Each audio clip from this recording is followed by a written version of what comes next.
¿Qué tal, Amelia? ¿Qué tal, Facundo? ¿Cómo están? Buen lunes. Bien, muy bien. Exacto. ¿Vos? Bien, bien. La última vez que nos vimos era otro país y ahora comenzamos también los lunes con una columna un día diferente con esto Sí, que venía con los partidos. Y para hoy tenía pensado charlar, primero Sí. arrancar con una pregunta, si alguna vez los discriminaron por su aspecto físico o si alguna vez no lo dejaron entrar a algún lugar por cómo estaban vestidos o por su Sí, aspecto físico. sí, creo que sí. creo que a Creo que a todos. todos nos Sí, pasó sí, en algún sí. momento. Por Yo ahí, tengo mi nariz es muy grande, sé que es más chiquitita, imagínese, flaquita, con la nariz, me decían Pinocho, por ejemplo. A mí no me gustaba, lo digo ajá, y lo hago extensivo.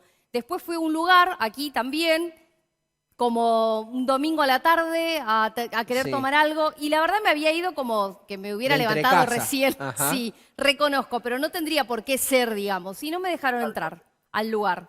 No tal me, no me dejaron entrar.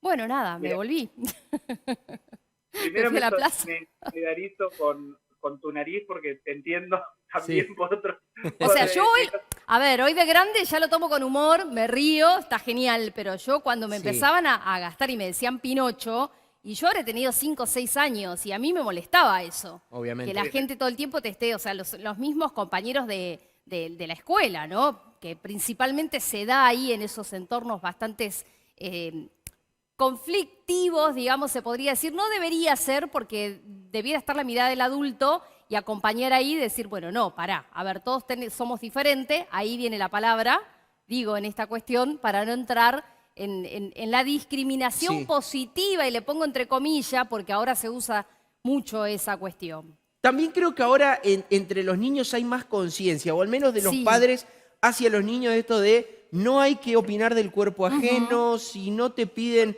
opinión con respecto a un tema, no dársela. No sé, al menos yo que tengo hijas, veo que hoy es un poco sí. más habitual eso que antes tal vez no nos decían tanto. No sé qué pensás vos, Eduardo, y cómo podemos arrancar esta charla. no, a ver, primero, fíjense cómo algo que está cotidiano termina siendo todos hemos vivido alguna situación por ese pasar de que no te dejen entrar a ningún lugar y es algo que hay que desterrar. Efectivamente, Facundo, en las escuelas vienen trabajando mucho todo este tipo de cuestiones, son productoras de muchos casos de violencias, en este caso violencia por el aspecto físico, lo que comúnmente se llama bullying, pero también, digo, trasciende el rol de la escuela. La escuela es solución, pero también es parte del problema, como recién Amelia contaba de su propia experiencia.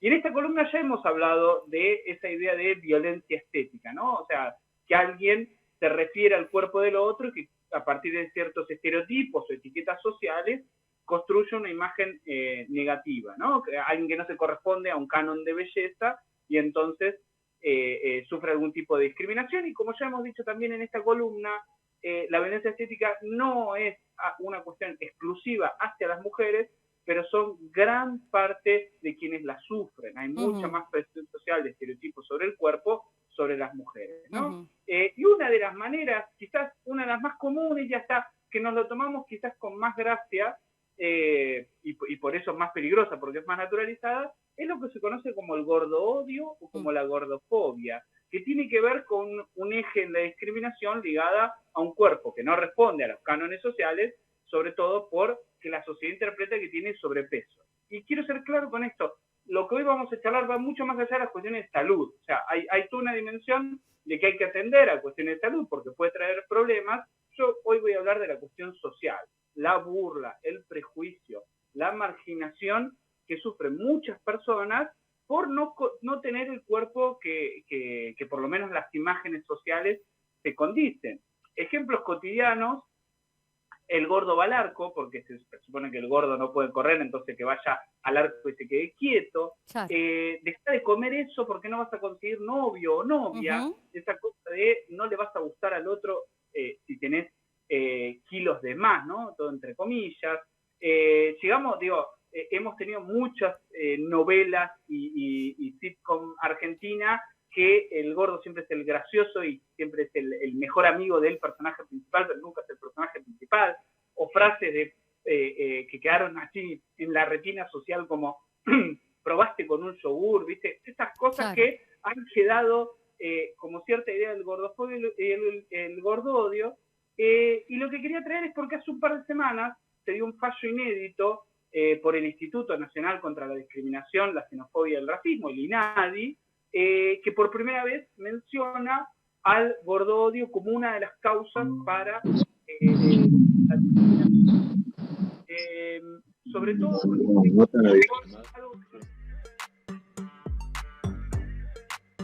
Sí. A ver, ya lo vamos a recuperar ahí a Eduardo, que lo perdimos ahí en la comunicación.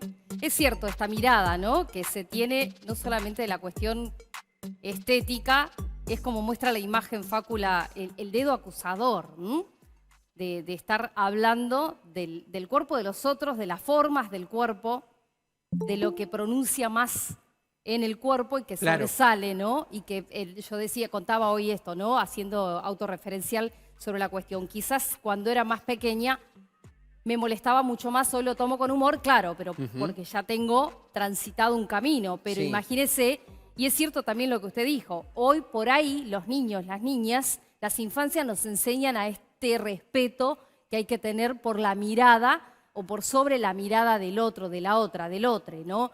También entiendo que también es una responsabilidad en la casa.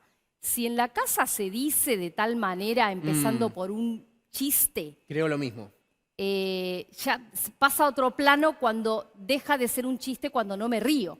Es un chiste una vez, porque nos reímos todos, pero de ahí que todos los días se manifieste a algo que se pronuncia a diferencia del cuerpo, que me llame la atención y yo lo tome como un chiste, y ya deja de ser un chiste. Edu, te recuperamos. Ahí está, ahí volví, no sé si me perdieron dónde, pero retomo justamente por esto último que decías, que me parece clave. Muchas veces el gran tema es que naturalizamos, y hasta en Argentina, porque tenemos esa capacidad muchas veces de resiliencia, de reírnos nosotros mismos, utilizamos el apelativo gordo como algo positivo. Claro. Che gordo, a un amigo y demás, que puede tener que ver con el tamaño físico o no, pero en ese cariño, vamos a decir así, se esconden graves problemas. Y les contaba que hace un par de semanas se dio un fallo inédito por parte del INADI que colocó la categoría de gordo-odio como un agravante, porque tiene que ver con un caso, el de Sofía Andrada. Otra vez, no importa las personas, pero importa lo social, pero hay que contar la historia. En el 2021 va una tucumana con sus amigas, van al boliche en Mar del Plata, algo que pasa todos los fines de semana. Entraron todas las amigas, menos ella. ¿Por qué no entró ella? Nunca le quisieron decir, hasta que escucho un comentario y se refiere a su aspecto físico, fundamentalmente porque, según lo que se presupone, tiene kilos de más. Esto pasa todos los fines de semana. La gran diferencia es que Sofía tuvo la valentía de denunciarlo, y en ese fallo, que muchas veces está amparado, ¿no?, en los criterios de admisión, lo que se niega es esa posibilidad de la diversidad corporal. Y entonces, digo, porque me interesa cerrar con dos ideas bien claras para que se entienda esto del peligro del gordodio o de la gordofobia. Primero, fruto de esto surgió lo que se conoce como el activismo gorde, que combate estos discursos. Hasta se creó un día, el 4 de marzo, como el Día contra la Gordofobia, y ahí recomiendo leer a colegas como Lux Moreno, entre otras, que piensan, por ejemplo, qué hace la educación física, qué hace la escuela, esto que Facundo contaba, para bien y también para mal, porque muchas veces hay una discriminación encubierta, digo, hasta sin pretenderlo. Sobre todo ahora pensando que si viene el verano, esa cuestión de la exclusión, pero también de la autoexclusión. No, yo no voy a la playa porque mira si se me ve, no me pongo esta malla. Y eso es todo un tema, insisto, sobre todo para las mujeres. Y lo segundo, pensar el rol de las políticas públicas, ¿no? Primero, sostener la importancia del INADI. Sin el INADI, esto no hubiese quedado en absolutamente nada. Hubiese quedado en que esta chica se queda fuera de un boliche y no mucho más. El INADI identifica que de cada 10 denuncias por gordofobia, 7 son sobre las mujeres. Es como la violencia estética, es sobre todas las personas, pero las mujeres lo sufren mucho más. Y lo otro que es muy, muy interesante es cuáles son los lugares donde más se denuncia. El tercero en el top 3 es justamente los ámbitos educativos. Hoy más temprano hablábamos de eso. Claro. El segundo es el ámbito laboral y el primero, fíjense qué interesante, en los ámbitos de salud, en lugares como obra social, centro de salud o prepaga, en los cuales muchas veces o no se deja tener una prepaga o se quiere cobrar un diferencial por el peso que se tiene. Ese es un gran problema que tenemos en nuestra sociedad. Y digo, para cerrar, primero recomiendo leer una guía que desarrolló el INADI del 2022, que se llama ¿Es gordofobia? Herramientas para el reconocimiento, la prevención y erradicación de la discriminación gordofóbica. Y digo, ¿cómo hacer para parar todo esto socialmente? Porque no es una cuestión que tiene que venir de arriba, es una cuestión que tiene que venir del costado, entre nosotros. Sí. Primero, dejar de usar la palabra gordo como insulto. Segundo, ser críticos con el uso de las imágenes, digo, sobre todo en tiempos de redes sociales. Tercero, digo, no presuponer personalidades por ser gordo, ¿no? Muchas veces pensamos que el gordo es bueno o que no puede tener pareja. No aceptar que se cobre un diferencial por el sobrepeso. Y lo último, lo dijo Facundo cuando arrancamos, sostener la idea de que no se opina sobre el cuerpo ajeno si nadie te pidió opinión. Así es. Eduardo, capaz sea tema para la próxima, pero te dejo ahí y para que me aclares una cuestión y que veas, yo digo, pensando en los estudios que haces vos y sobre todo en la mirada de la educación física. Se nota ahora, hay más influencia de los más pequeñitos, las de infancia, sobre todo las que están entrando en etapa de la preadolescencia, ir al gimnasio. No sé si por una cuestión postural, si por una cuestión de crecimiento, o ya empieza de alguna u otra manera este metamensaje de cómo nos vemos y cómo quiero que me vean. Bueno, tiene que, si querés, la próxima hacemos una columna de eso, está buenísimo. Tiene que ver en parte con el cómo quiero que me vean, pero también cómo quiero verme yo, porque una cuestión que quienes estudian prácticas de gimnasio analizan es que está muy ligado el ir al gimnasio con las redes sociales. Claro. Con el postear las fotos, con el ir viendo el paso a paso. Entonces, ya no es tanto, quizás nuestra generación muchas veces tenía que ver con una cuestión de salud o de que me vean bien. Las nuevas generaciones, la salud lo ponen ya directamente en un segundo orden y ponen sobre todo el verme bien.